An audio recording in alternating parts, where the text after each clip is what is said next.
Hello, నమస్తే. పౌర్ణమి lakhs స్వాగతం. నాన్న కన్నీళ్లు అతని జీవితాన్ని మార్చాయన చిన్న చాప్టర్ చదువుతున్నాను, వినేసేయండి. సిఏలో ర్యాంక్ సాధించాలనేది ఎందరికో కల. కనీసం పాస్ అయినా చాలని ఎంతోమంది కోరుకుంటారు. ఇందుకోసం పేరున్న ఇన్స్టిట్యూట్ అని, మంచి మెటీరియల్ అని లక్షల రూపాయలు ఖర్చు చేస్తారు. ఇన్ని చేసే నిద్రాహారాలు మాని చదివినా గట్టెక్కుతారన్న గ్యారంటీ ఉండదు. కొందరికి కొన్నేళ్లు కూడా పట్టచ్చు. అలాంటిది ఒక వాచ్మెన్ కొడుకు ఎలాంటి కోచింగ్ తీసుకోకుండా మొదటి ప్రయత్నంలోనే ఆల్ ఇండియా స్థాయిలో 25వ ర్యాంకు సాధించడం గొప్ప విషయం కదూ. ఇందుకు కారణం తన మూలంగా నాన్న కళ్లల్లో చిందిన నీరే. ఢిల్లీలోని షాల్మార్ బాగ్ ప్రభుత్వ పాఠశాల అది. ఫస్ట్ టర్మ్ పరీక్షలు ప్రారంభమయ్యాయి. ఆ రోజు ఇంగ్లీష్ ఎగ్జామ్. 8, 9, 10వ తరగతి విద్యార్థులంతా ఒక గదిలో పరీక్ష రాస్తున్నారు. ఉన్నట్టుండి ఒక సీనియర్ విద్యార్థి లేచి జూనియర్ విద్యార్థి ఒకడు కాపీ కొడుతున్నాడని టీచర్కి చెప్పేశాడు. ఆమె వచ్చి చూస్తే ఆ అబ్బాయి జేబుల్లో చిట్టీలు దొరికాయి. ఆన్సర్ షీట్ పైన చీటింగ్ అని రాసి అతని పరీక్షను క్యాన్సిల్ చేశారు. అదే రోజు ఆ అబ్బాయి వాళ్ళ నాన్న స్కూల్లో ఉచితంగా ఇచ్చే యూనిఫామ్ తీసుకోవడానికి అక్కడికి వచ్చాడు. ఈ విషయం తెలిసిన టీచర్ ఆయన్ని పిలిచి ఆన్సర్ షీట్ని చూపిస్తూ, మీ అబ్బాయి పరీక్షలో కాపీ కొట్టాడు, ఇదేం పద్ధతి అంటూ కొంచెం కఠినంగానే మాట్లాడారు. వాచ్మెన్గా పనిచేస్తూ పిల్లల మీదే బోరుడంత ఆశ పెట్టుకుని చదివిస్తున్న ఆ తండ్రి కొడుకు కాపీ కొట్టిన విషయం తెలిసి తలదించుకొని బోర్ని చేశాడు. ఎప్పుడూ నాన్న కళ్ళలో నీళ్లను చూడని ఆ పిల్లాడు తండ్రి బాధ చూసి తట్టుకోలేకపోయాడు. నాన్న కళ్ళలో ఆనందం నింపి ఆయన గర్వపడేలా చేయాలి అని ఆ క్షణంలో తీసుకున్న నిర్ణయం అతని జీవితాన్నే మార్చేసింది.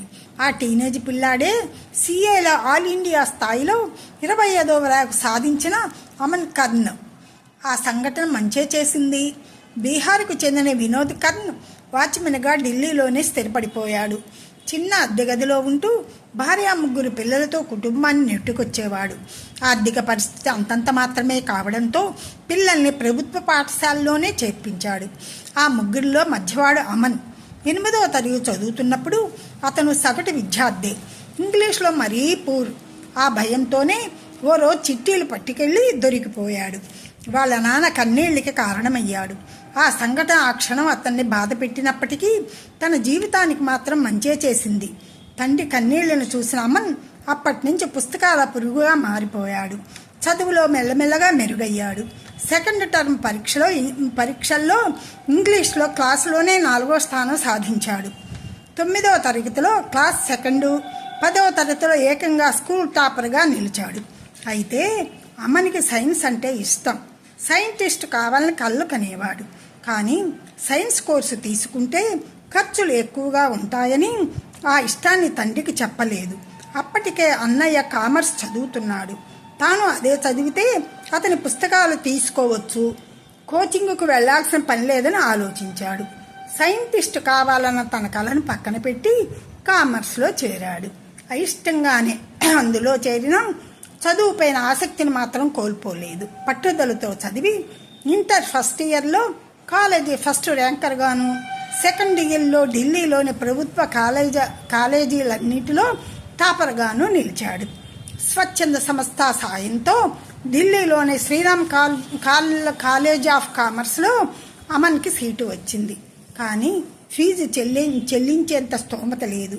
అది తెలిసిన ఒక స్వచ్ఛంద సంస్థ అతని కోసం విరాళాలు సేకరించింది. అంత పెద్ద కాలేజీలో చేరిన అమన్కు అక్కడి వాతావరణం చాలా కొత్తగాను కాస్త భయంగానూ అనిపించింది. పేద విద్యార్థి కావడంతో కొందరు చులకంగాను చూసేవారు. అయితే అవేమి పట్టించుకోని అమన్ సిఏలో ర్యాంకు సాధించాలనేదే లక్ష్యంగా పెట్టుకున్నాడు. ప్రత్యేకంగా కోచింగ్ తీసుకోకుండా సొంతంగా సన్నద్ధమై 23 ఏళ్ల వయసులో మొదటి ప్రయత్నంలోనే సిఎల్ ఆల్ ఇండియా ర్యాంకు సాధించి సంచలనం సృష్టించాడు. సిఎంఏలో 17వ, సిఎస్లో 7వ ర్యాంకులతోనూ సత్తా చాటాడు. చదువులతో ఉన్న శిఖరాలను చేరిన అమన్ తన మూలాన్ని మాత్రం మర్చిపోలేదు. ఓ వైపు ఉద్యోగం చేస్తూనే మరోవైపు లెర్న్ విత్ అమన్ పేరుతో యూట్యూబ్లో సిఎస్ సిఎంకి ప్రిపేర్ అయ్యే విద్యార్థులకు ఉచితంగా పాఠాలు చెబుతున్నాడు. స్టడీ మెటీరియల్ అందిస్తూ పరీక్ష సన్నద్ధత పైన పిల్లలకు గైడెన్స్ ఇస్తున్నాడు. ఒకప్పుడు చిన్న అద్దె గదిలో ఉన్న నాన్నకు పెద్ద ఇల్లు కట్టించి కారు కూడా కొనిచ్చాడు. అలా ఆయన కళ్ళల్లో ఆనందాన్ని పరీక్ష సన్నద్ధత పైన పిల్లలకు గైడెన్స్ ఇస్తున్నాడు. ఒకప్పుడు చిన్న అద్దె గదిలో ఉన్న నాన్నకు పెద్ద ఇల్లు కట్టించి కారు కూడా కొనిచ్చాడు. అలా ఆయన కళ్ళల్లో ఆనందాన్ని, గర్వాన్ని చూడాలనుకున్న అమన్ తన కళ్ళను నెరవేర్చుకున్నాడు.